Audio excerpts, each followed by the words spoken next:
Good day, I'm Lorraine Mendez and this is your JIS News for Tuesday, September 24. Prime Minister Andrew Holness has called on the international community to accelerate the mechanisms through which climate financing is delivered to needy developing countries. Though there's been pledges by multilateral banks, institutions and developed countries, Mr. Holness says accessing climate financing is still too slow and fragmented.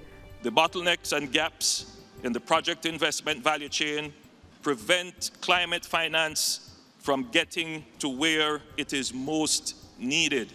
It is essential, therefore, that we have access to innovative, low-cost, and flexible financing windows to protect our hard-earned economic stability.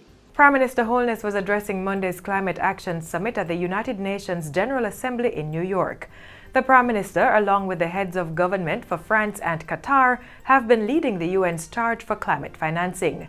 During his presentation, Mr. Holness welcomed several public and private sector initiatives that have sought to increase financing and technical assistance for climate resilience and adaptation. Among them, a commitment to mobilize $40 billion of private sector investments and doubling climate adaptation funding to $18 billion annually by 2025. Colleagues, there is no silver bullet for climate finance challenges. However, by supporting and promoting existing and new initiatives, we will be taking action that the younger generation is demanding. Remember, they are watching. In the meantime, Prime Minister Andrew Holness has pledged Jamaica's full utilization of a recent United Nations report on the blue economy.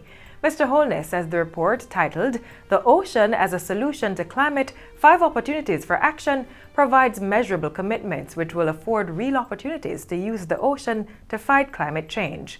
The report promotes science-based decision-making in protecting and optimizing the use of the ocean. It is my hope that the report before us will serve as a wake-up call globally. Though not the first report detailing climate risks, it is the first report which creates a measurable roadmap for using the ocean to provide solutions to the climate emergency we face. Jamaica will examine thoroughly and use it to assist with our national development plan. The Prime Minister was co-hosting a high-level breakfast panel for sustainable ocean economy on the margins of the United Nations General Assembly Monday. The high-level panel aims to build a new shared understanding of the state of the ocean economy and ecology and to generate a set of recommendations for building a global and sustainable ocean economy. In other news, the 37-megawatt solar plant at Paradise Park in Westmoreland is now complete and will be commissioned before year-end. The over $60 million plant will provide a yearly output of 82,000 megawatt-hours as well as power to the Jamaica Public Service. Owned and operated by 8 Rivers Energy Company, Paradise Solar Park is the largest photovoltaic power plant in Latin America and the Caribbean. Energy Minister Favour Williams says Jamaica's energy landscape has changed significantly over the years, with renewables and natural gas playing a greater role in the country's energy diversification efforts. With the addition of this new plant, Jamaica will be generating 17% of its electricity from renewable sources, which include wind, solar, and hydro. Minister Williams was speaking at the recent opening ceremony for Engineers Week 2019 conference in Kingston. Over 18,000 persons have been benefiting from the opening of a new medical laboratory at the Christiana Health Centre in Manchester. The laboratory serves as a central hub for primary care testing for HIV and other diseases and as a resource centre for over 30 health centres in the parish. In addition to providing lab services, Health and Wellness Minister Dr. Christopher Tufton says the state is also revising its policies and programs on HIV. We have identified the vulnerable groups. There is a need to mainstream the conversation around HIV transmission, because we believe that over time, the dominant conversation has taken place within subgroups of our population.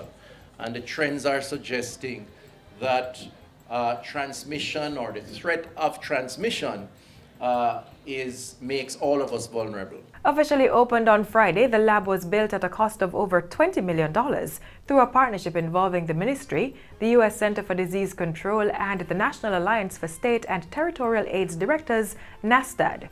NASTAD has been supporting HIV treatment services at the Mandeville Comprehensive Health Center since 2017.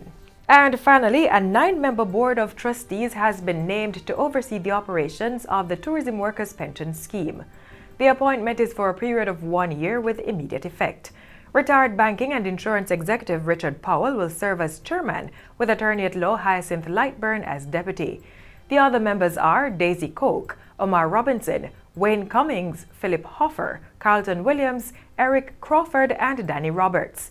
Tourism Minister Edmund Bartlett says the Board of Trustees will play a critical role in the management of the scheme, starting with the review of regulations that will govern its operations. The Tourism Minister says the appointment of the Board of Trustees is one step closer to implementing the Tourism Workers' Pension Act. Having been passed in the House of Representatives and the Senate, the Tourism Workers' Pension Scheme recently received the assent of Governor-General Sir Patrick Allen, bringing the law into effect. And that's it for JIS News Today. I'm Lorraine Mendez. Thanks for watching.